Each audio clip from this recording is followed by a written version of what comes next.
God damn it. Why? Why did I do this to myself? What's going on, everybody? My name is Mike Brown, aka Review King MB, and this is my 31 days of horror movie reviews. And a while ago, I reviewed the first Anaconda film. I grew up on that movie, so it's hard for me to objectively say whether or not it's good, but I enjoy it, right? And I just recently found out that they made sequels to the goddamn Anaconda movie. The Anaconda is now a franchise. Like, there's a bunch of sequels out there. So I watched Anaconda 2. It's actually called Anacondas because they think they're aliens or some shit. Hunt for the Blood Orchid. What? This is really the title of this fucking film, and it came out in 2004. It was directed by Dwight Little. Good job, Dwight Little. I don't even know if this was direct to DVD or if it was in theaters. I probably should have checked that out first. But this film, let's be real, it's pretty much just the first movie done over again, at least for the first half of it, right? You get some random group of researchers or scientists or whoever the fuck, and they have to get a boat and they go out there to investigate the jungle and the swamp and the exotic animals out there. And of course they wind up in the crossfires of an anaconda. But this time, but wait, there's more. It's not just one anaconda, it's a bunch of them. And this movie is bad on so many levels. So many levels. First of all, the cast is not nearly as good or memorable or as fun as the first Anaconda movie. And I think that's the big thing, right? Whether or not you want to say there was good acting going on in the first film, at least you had some memorable performances. Jon Voight alone was enough to carry that first movie because of how over the top and goofy he was. But I love it. I love watching him just with that horrible Spanish accent and just everything that he's doing creepily to Jennifer Lopez. Jennifer Lopez, who up until that point did nothing that was close to action or horror in any way. At least I don't think so. And she did great. She was a great final strong badass girl.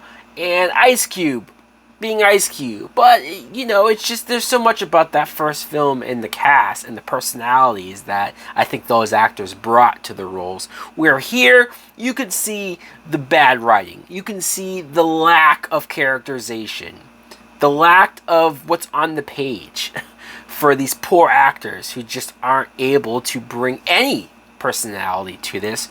Morris Chestnut. I wrote him down first because he's the only actor that I kind of know just offhand. And I saw him in this, and apparently he's like a researched guy or some said shit. And at first I thought to myself, okay, even though Morris Chestnut deserves better, he should be in better and more shit, honestly, than he is normally. I just did not like what they did with him. You know, he was such a throwaway character. He's not even the main character. I just recognized him the most. The way how he dies. Oops, I'm sorry. Did I just spoil something? Do you really give a fuck? His death is so lame. And I was so upset or just annoyed because I thought to myself, of course they killed the black guy. And I don't want to make this a whole fucking issue. But when you have this cast and every other actor is acted as bad as they are and are least interesting as they all are, the main character is played by this guy, Johnny Messner, and he's fucking atrocious. His delivery, his lines, him trying to be this badass character because he owns the boat and he's trying to tell everybody what to do, but he's so not believable in that role. You're trying too fucking hard, dude. You don't seem tough, you don't seem hard, you don't seem like somebody that can handle themselves against a bunch of fucking anacondas. Of course, he survives.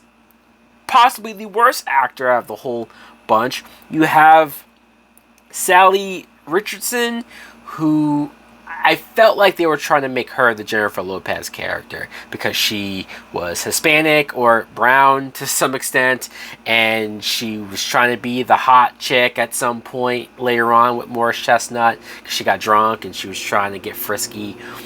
But I didn't get that badass sense of her. I didn't get that strong lead role sense of her. It was funny because there's a character at the beginning who starts off as more of the ditzy blonde, or I mean she has like a country accent, and so they didn't really present her as a main character or present like she was going to be the top final girl, but she ended up being one of the stronger characters by the end. I'm like, how the fuck did that happen? How did that switch happen?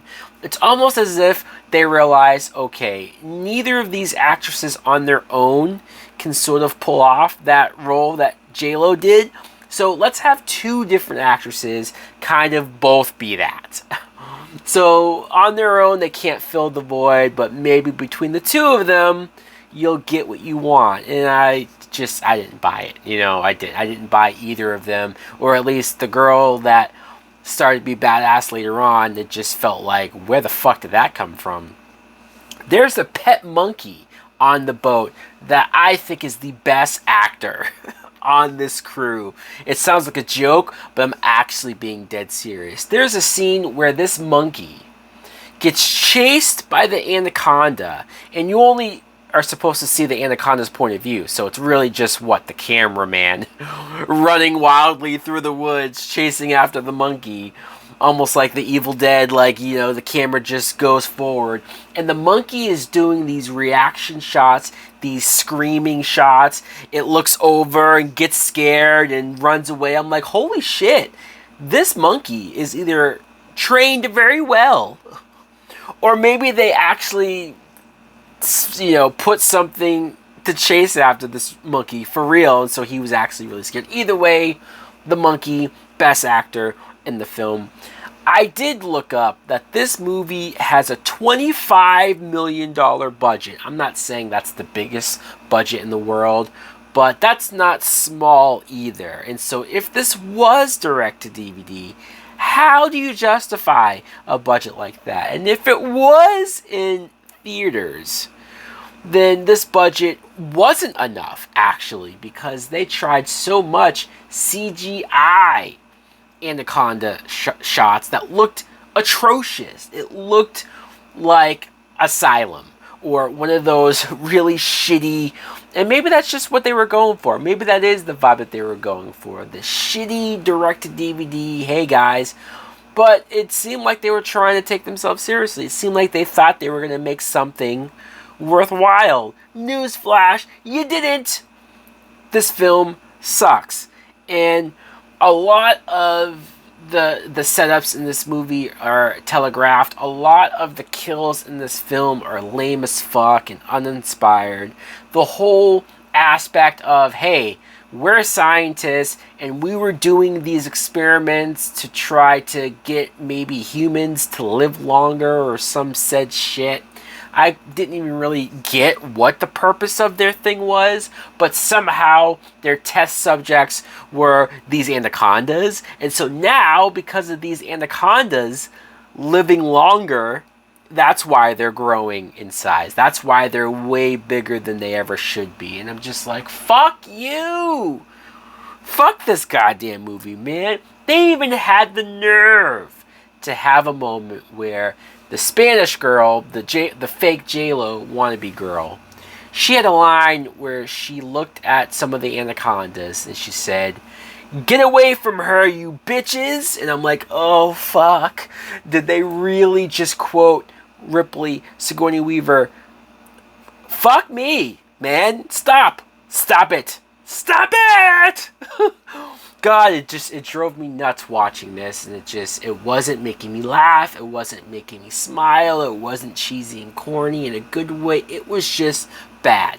Bad, bad, bad. There's a moment too where they find the anaconda pit, and there is supposed to be, I don't know, 10, 12 anacondas all wrapped up in there. And there's a guy in the group who ends up, what a twist! He's a bad guy. He wants to steal the blood orchid for himself, and he ends up getting Morris Chestnut killed. And so, of course, he gets his death because he falls into the pit and gets eaten by the snakes. Cool, cool. But the badass blonde country accent chick, she too falls into the pit. And to see her have to pretend to be scared or pretend like she's in danger because of these fake CGI snakes all around her, and she's trying so hard to make it believable. And then somehow, because I think to myself, oh, well, maybe this is going to be the surprise, one of the main characters' death moment. No, she just climbs out and survives. The snakes don't get her. They don't come back up being as long and big as they are. No, they just let her climb out. She escapes from the pit, and with no trouble, with no worry. I'm like, what? Huh? How did this happen? Oh, I was planning on watching and reviewing the third and fourth movie as well, but after this bullshit, why? Why? To piss me off even more? Anyways, guys, let me know in the comments below if you've even heard of a second Anaconda movie. Anacondas! Did you see it? Do you give a shit about it? Fuck, man. Anyways, thanks for watching. Like, comment, subscribe. Later. Please won't you save my desires on fire. Sometimes you need a little peace at home. I'm tired, so I